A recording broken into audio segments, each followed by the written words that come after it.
Sejam bem-vindos a mais um Curiosity! Quantos Curiosities nós já fizemos, né? Eu não sei.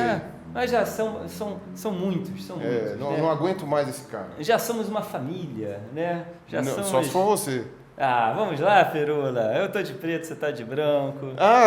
Você tá de o cabelo comprido. O escambau. Essa barba.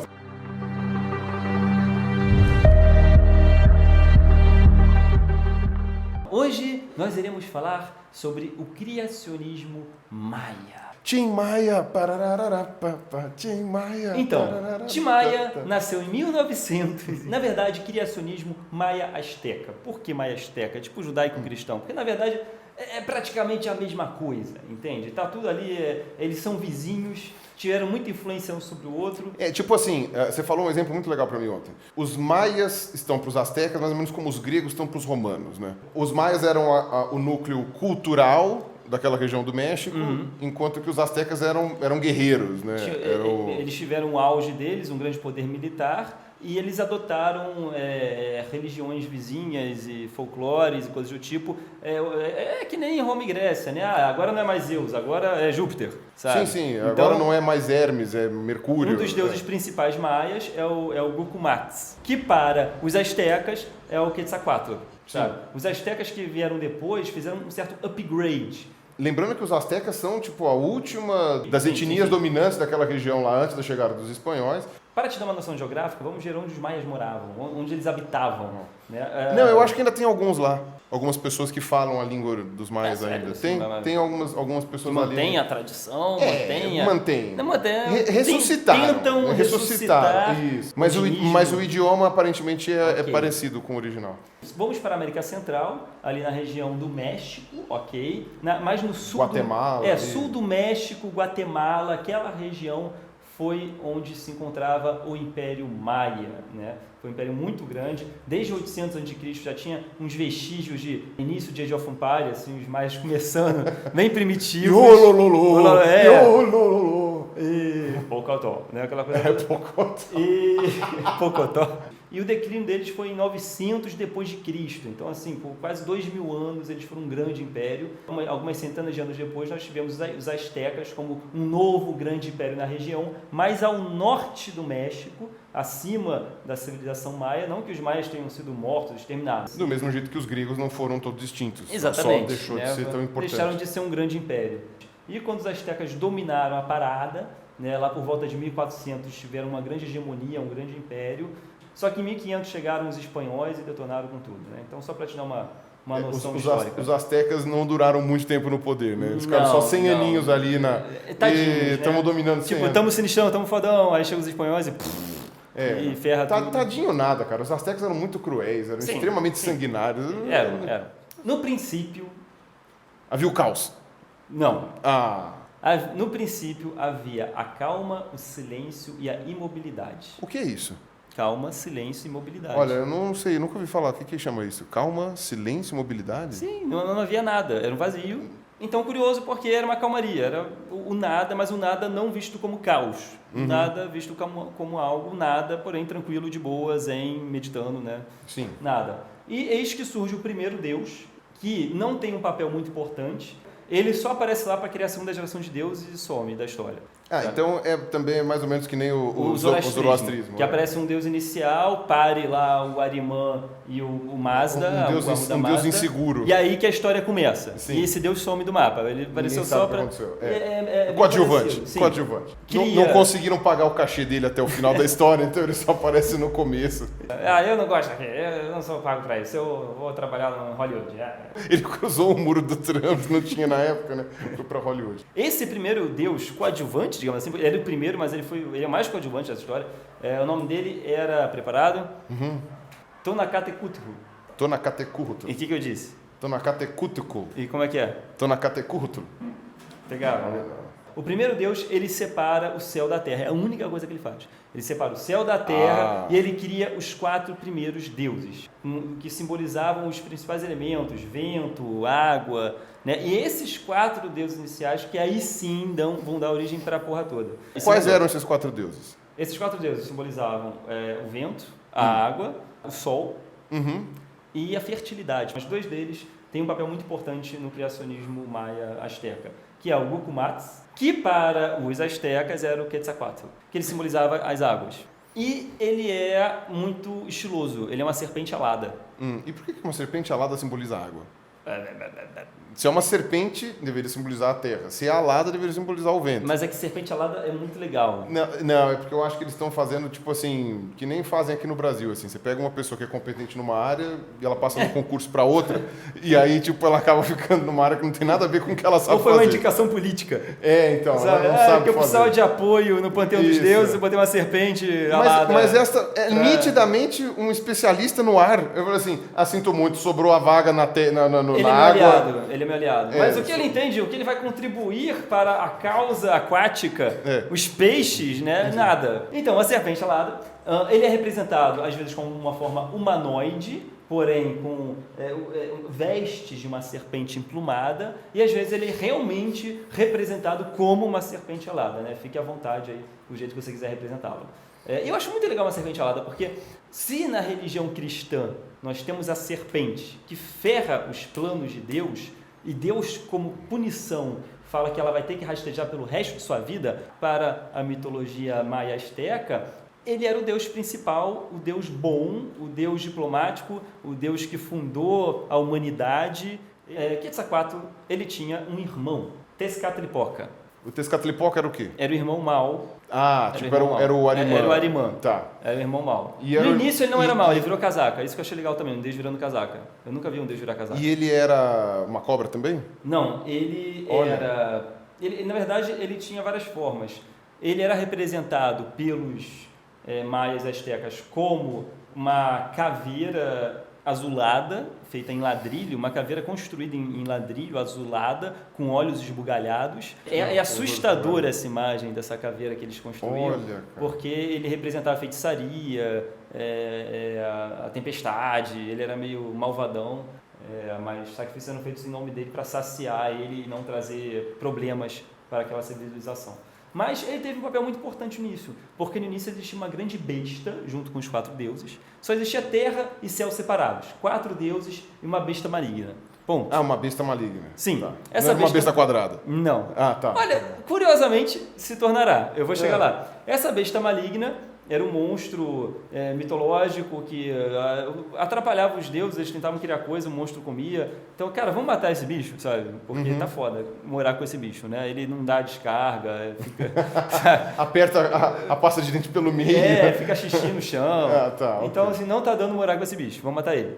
Eles matam numa batalha épica lá entre deuses e eles usam o monstro para construir a natureza, para construir os elementos, igualmente a religião nórdica com Ymir, né? Da carne do bicho fizeram as montanhas, do sangue os rios, mesma coisa. Aquele monstro deu origem aonde nós estamos pisando agora e aos elementos da natureza. Porém, para os maias, a Terra tinha um formato quadrado. Porque a besta foi morta, assim, cada perna da besta é um canto do mundo. Olha só. Tipo um formato meio Então virou a besta quadrada mesmo. Exatamente. Muito bom. A besta quadrada. Legal, cara. Eles eram terraplanistas, acreditavam na besta quadrada. Olha que legal. Cada ponta... Até hoje. Até hoje. O curioso é que cada ponta dessa foi associada a um deus. Desses 4 deuses primordiais criados... tipo, Deus do Norte é o fulano, Deus do Sul é o fulano, leste, a bruxa do Norte, a bruxa do Sul, a bruxa do Leste, a bruxa do Oeste. Tipo isso, cada Deus ganha um simbolismo de um hemisfério. Entendi. Ele ficou responsável por um hemisfério. E ele justificava um terremoto, olha que curioso, o terremoto era para resolver a superpopulação. Tem gente demais? Então os deuses fazem o terremoto, balançam. Tá cada um segurando uma ponta do quadrado. Entendi. Balança aí. Na verdade era como se fosse um pano, uma toalha, né? Você faz e aí uma galerinha da humanidade cai. Imagina na cabeça das pessoas que moravam no México naquela época. Cara, deveria fazer todo sentido. Por que tá tremendo o chão? Tem um deus em cada ponta. A gente mora em cima de uma toalha e os deuses ficam balançando a toalha. Olha aquele ali. Caiu. Perdemos os dinossauros. Deixou cair. Foi o último. Deixou cair. Esse deus mau, Tezcatlipoca, ele fica com um visual que eu acho muito legal. Seria ótimo para um lutador de Mortal Kombat. Por quê? Ele já tem essa imagem bizarra de caveira azul com olho esbugalhado. Quando ele vai para a Terra, ele vai disfarçado de jaguar. E, como ele perdeu a perna, ele substituiu a perna dele por uma pedra polida que faz tipo um vidro, assim, não, faz tipo um espelho. Você vê o seu reflexo naquela pedra polida. E aquela pedra, ela tem um feitiço, que é, naquela pedra polida, quando você vê o seu reflexo ali naquele espelho, você vê o seu passado, presente e futuro. O espírito do Natal passado, Natal futuro, você encara os seus medos. Algumas pessoas cometiam suicídio, você podia morrer depois de encarar tudo isso. Olha, não era uma experiência fácil. coisa.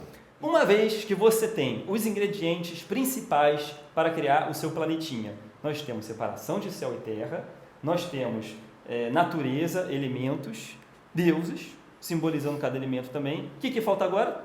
Gente. Ok. Porque deuses precisam de pets. Sim. Precisam de bichinhos, né? Para cuidar deles. Exatamente. Para amá-los. Exatamente, para amá-los, porque eles são muito carentes, né? Eu adoro a criação humana.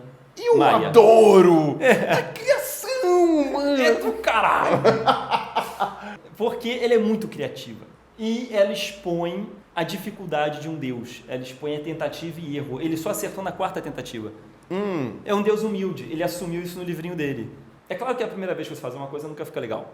Não fica. Estamos aí de prova, né? Exato. Então, a primeira tentativa humanoide deles foi uma porcaria. Porque os humanoides não conseguiam cultuar os deuses. Eles não deram fala. Então, eles grunhiam, eles uivavam, eles esganichavam, eles faziam sons, mas não cultuavam. E o Deus lá, você não está me cultuando. Você vai morrer, você sabe, né? Se você não me cultuar... Que necessidade que esses deuses têm de ter o saco puxado, né? Cara? Eu entendo isso. E eles foram punidos. E se transformaram nos primeiros animais. A punição deles foi: vocês vão servir de carne para a próxima tentativa nossa humanoide. Que curioso, muito legal a ideia. Porque é a primeira tentativa que não deu certo, são os animais. E por isso que os animais não falam. Por isso os animais não falam. É uma etiologia também, uma etiologia e servem muito legal. de carne pra gente, servem de alimento pra gente, porque foi uma punição. Os animais não conseguem cultuar deuses. É tipo uma fábula, é uma etiologia. Tipo, você está explicando por que os bichos não falam. Por quê? Porque Deus não gostou deles, porque eles não podiam cultuá-los. É muito interessante. A primeira tentativa não ficou perfeita. Eu imagino o desespero da primeira geração de humanoide, sabe? Porque eles sabiam que eles são punidos, que iam virar carne, iam virar alimento, sabe? Cultua a gente. Coitado, eles tentando falar. E outro... Não é assim. E eles tentando falar. É muita sacanagem, né? É muita sacanagem. Eu te amo! Eu te amo! O cachorro fala. A segunda tentativa, eles fizeram do barro. Eles usaram um elemento da natureza para tentar fazer, que era o barro. Porém, eles falharam porque, a princípio estava tudo certo, mas ele derreteu na chuva. Que interessante. Olha que legal, né? Então, já o Deus de Israel conseguiu fazer isso porque lá não chove. Tá vendo? Lá quase não chove, que é um deserto. Né? Agora, na floresta tropical, não dá para fazer isso. Pois é. E eles não eram amiguinhos, porque senão era só ligar pro Deus de Israel e falar: cara, o que você fez aí, cara? A minha tá derretendo aqui. Tá derretendo. Cara, faz o seguinte... Você não pode deixar molhar. Você deixou molhar? Não, cara. Deixa secar por uma semana. Aí não tem problema. Entende? Mas aqui chove todo dia, não tem como. Cada um com seus problemas. É tropical. Cada um com seus problemas. Tenta de outra coisa, não me copia não, porra. Ok. A terceira tentativa foi da madeira. Madeira. Assim Madeira não derrete Não derrete. Né? Então, vamos tentar fazer na madeira? Naquela época não tinha receita, não tinha um livro.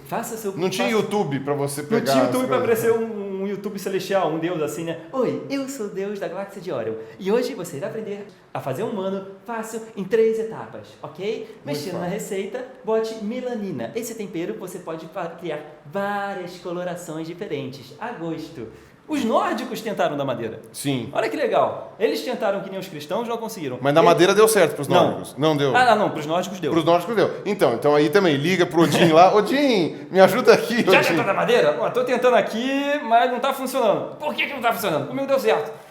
Porque lá não funcionou porque eles eram muito duros, não tinham alma e eram céticos. Eles não aceitavam os deuses como criadores. Eram ateus. Interessante. Olha que legal. Então, quer dizer, eles são muito... Olha, a gente fez aqui, mas eles são muito durões em todos os sentidos. Eles são durões no sentido físico e durões no sentido mental. Exatamente. Aí o Odin falando, que orgulho, é isso mesmo que eu esperava deles. Eu vou matar o Odin. Não mata não, cara. Manda pra cá. Manda pra cá. Eu vou matar. A terceira tentativa também foi Não, ele chega e fala assim, eles são ótimos pra matar os gigantes de gelo, deixa eles aí. Mas a gente não tem gigantes de gelo. O que é gelo? Tipo, para um Azteca, coitado, o que é gelo? Aí o Odin... E eles resolveram exterminar essa raça nova de hominídeo com dilúvio. Porque estava tudo dando errado, sabe? E dá-lhe dilúvio. E dá-lhe dilúvio. Sabe? Aquela derreteu. Essa agora tá todo mundo de madeirinha lá. Deus não existe, Deus não existe. Mimimi, Deus não existe. E aí, cara, eles jogam dilúvio porque o dilúvio é a borracha dos deuses. Exatamente. Né? Todos eles compraram na mesma lojinha celestial lá, papelaria dos deuses. Todos compraram a mesma borracha, porque todos resolvem. Lava com água. Assim, ó, a terra sujou, lava com água. E funciona muito melhor que meteoro, porque no início ele usou meteoro com os dinossauros, demorou, muito para extinguir os dinossauros. E funcionou perfeitamente. Porém, alguns ainda restaram e eles transformaram em macacos. Olha só.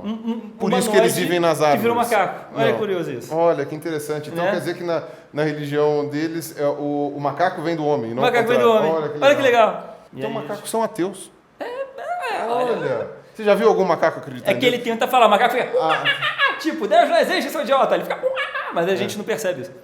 Mas teve aquela tribo de chimpanzés lá que descobriu que o pessoal achou que estava praticamente cultuando uma divindade, uma coisa interessante isso daí. Mas então, e aí eles fizeram a quarta tentativa. A quarta tentativa, eles resolveram... Tipo, qual ingrediente você bota? Porra, da lama não deu, da madeira não deu. Sei lá, gelatina.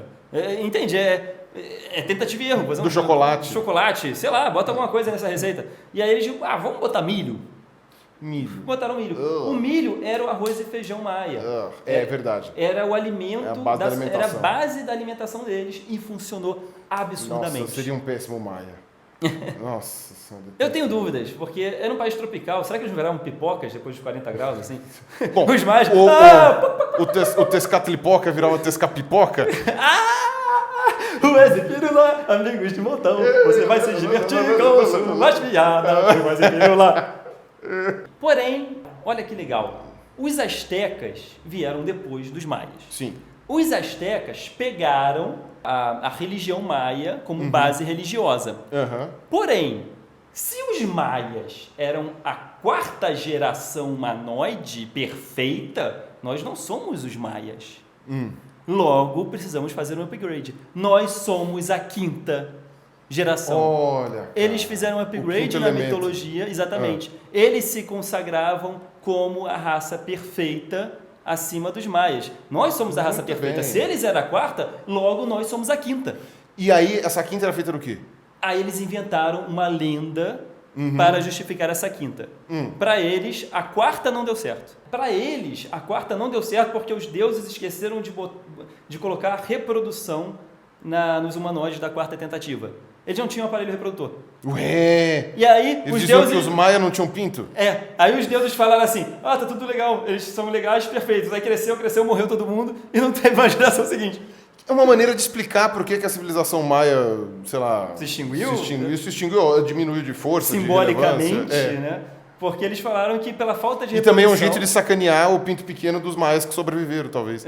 Eles tinham pinto pequeno, eles eram... não tem órgão sexual. Seus deuses eram idiotas. Esqueceram de botar um pinto em você. Não, mas não era tão idiota. Era muito recalque, porque os caras pegaram a religião dos caras e ainda sacaneiam os caras. Né?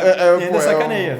Os mais são inferiores, sei lá. Vai ser recalcado, assim. Então, e muito legal isso, porque os deuses acharam, está tudo certo agora, vamos tomar um café. E quando voltou, morreu tudo. Não se reproduziram. Droga. Ok, faltou pinto. Faltou pinto. Faltou pepeca. Também. Ok. Então, qual que é a linda que eles criaram? Que, novamente, eles usaram da criatividade, que eu acho sensacional a criatividade deles, para justificar a quinta tentativa, que aí sim é o humanoide perfeito, que são os astecas. A quinta temporada, e eles ainda mandaram bem na quinta temporada, não caiu não, a série. Aí o deus Quetzalcoatl entra em cena novamente, ele estava um pouco sumido aí de cena, ele entra em cena porque ele assume a responsabilidade de tentar criar os humanos de novo, porque uma vez que a quarta morreu, não tinha mais humanos. Sim. Né? E ele falou, cara, eu insisto, eu ainda quero criar os bichinhos. Eu acho que, cara, nossa carência vale a pena. É justificável criar esses bichinhos. Os deuses já meio desistentes, cara, esquece. Vamos viver só nós mesmo. Vamos jogar baralho, chega aí, né? E ele falou, não, eu quero criar, mas ele precisava dos ossos, ele precisava da ossada da quarta geração para criar uma quinta. Cadê a ossada? estava no mundo inferior. Uma vez que eles morreram, foi para o Senhor do Inferno. Que interessante ter um mundo inferior lá também, né? Sim. E de um inferno, alguma coisa parecida com isso. Eu não sei direito. Como é que era o nome do... Mictlã e Mictlã. Mictlã. O nome e o inferno é o mesmo cara. Quetzalcoatl, ele vai ter que descer para o mundo inferior para pegar a ossada da última geração. Uma vez que ela morreu, ela está sob poder e jurisdição do ser infernal, do Mictlã. Mas justo, está sob jurisdição dele, agora é meu. Sim. Minha jurisdição. Nossa, tipo um Hércules, assim, desceu no inferno. Sim, tipo um Hércules. E tipo um Jesus também, que nem a gente abordou lá na... Sim, vira uma aventura. Sim, tem que ir para os... Vira uma aventura épica. Isso, sessão da tarde. Vamos pro inferno, uma isso. epopeia. E aí ele desce, aí ele tem aventura, eu não vou entrar em detalhe agora sobre isso, ele tem aventuras, tem monstros que ele luta, e finalmente quando tem altas confusões. Confusões é o que não vai faltar. E quando ele finalmente chega até o Senhor do Inferno, né? Não que seja o inferno, mas o mundo dos mortos, não tivesse esse nome, né? Era Mictlã o nome, mas quando você morria, você ia para lá. Quando ele chega para o Senhor do Inferno, que tem uma cara de caveira, dizem que isso pode ter originado a festa do culto... Do Dia dos Mortos? Isso, lá no México, que é muito famosa, que eles cultuam a morte, o esqueleto, porque o Senhor Infernal Maia tinha uma cara esquelética. E ele tenta negociar com o Mictlã. Pô, cara, vamos lá, né, ossada, eu quero fazer. Ele fala, não, cara, não, é meu, não quero. Tenho planos para esses ossos. Exatamente. E aí ele insiste, e o Mictlã fala, então eu te proponho um desafio. Vamos jogar xadrez, né? Aquela coisa. Não iam jogar xadrez, mas eu te proponho um desafio. Sopre essa concha e crie música com ela. Concha mágica. Se você conseguir soprar essa flauta, essa concha, eu dou a ossada para você. E aí ele vai soprar e ele vê que não tem furo. Era uma pegadinha.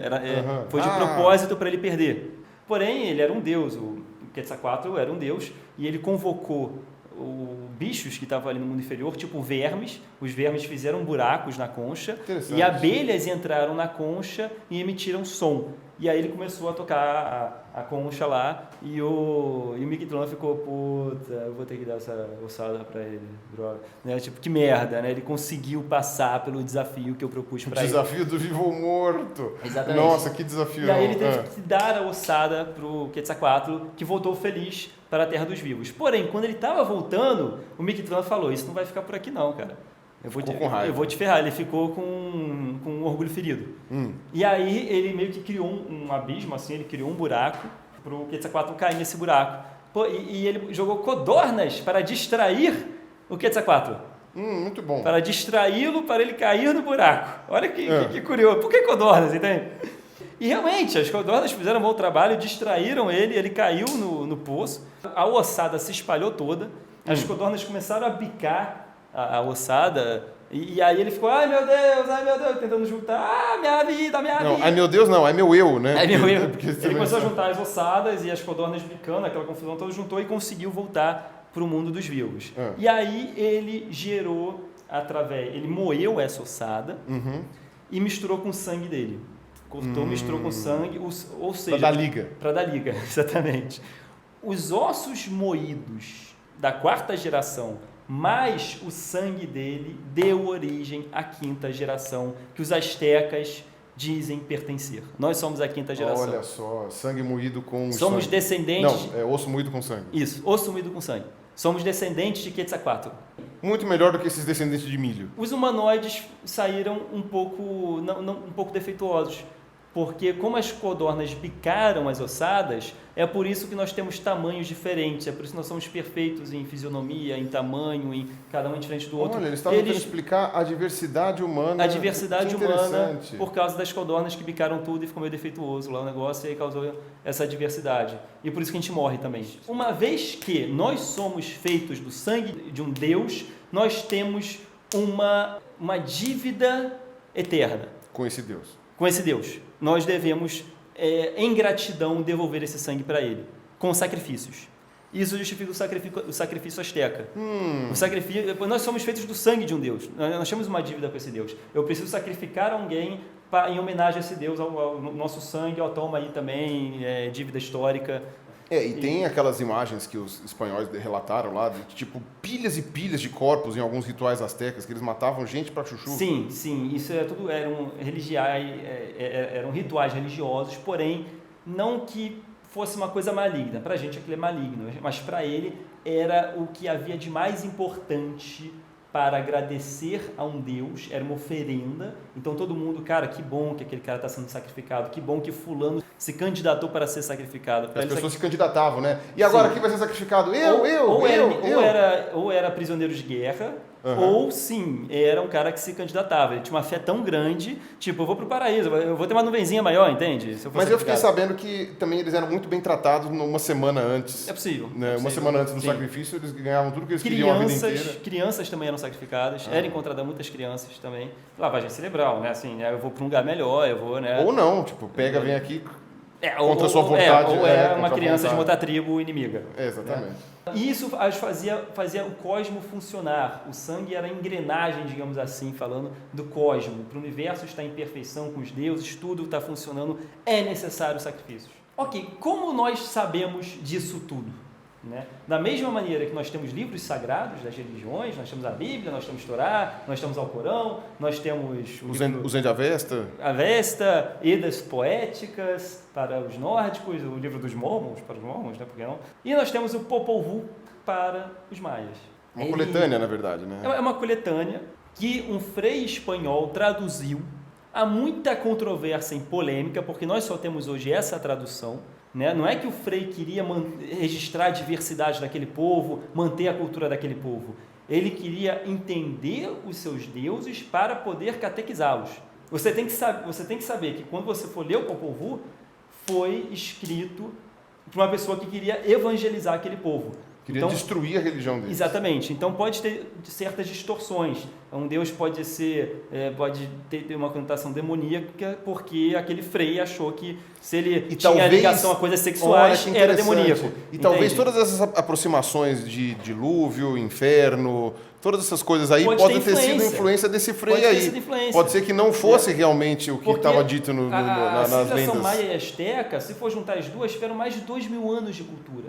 E tudo, infelizmente, muita coisa se perdeu, muita coisa. E Olmeca, Tolteca, tudo isso daí. Sim. E tudo que nós temos de vestígio é o Popol Vuh, hieróglifos nas construções e monumentos, porém, mesmo assim é escasso, você tem que deduzir o simbolismo daquela gravura, não tem como ter uma certeza detalhada, né? E também tem os códices, umas inscrições que eles fizeram, assim, também em hieróglifos, em papiros feitos por cascas de árvores e coisas do tipo, mas são muito escassos também, estão em alguns museus pelo mundo e não falam muita coisa dessa cultura. Às vezes é um ritual de sacrifício, descrição. Diz uma coisa comercial. Mas é muito pouco para uma civilização que durou mais de 2.000 anos. Porém, de qualquer forma, o que está escrito, o que vocês souberam agora, eu achei de uma diversidade e de uma criatividade absurda. Muito né? grande. Eu realmente gostei muito do criacionismo maia. E você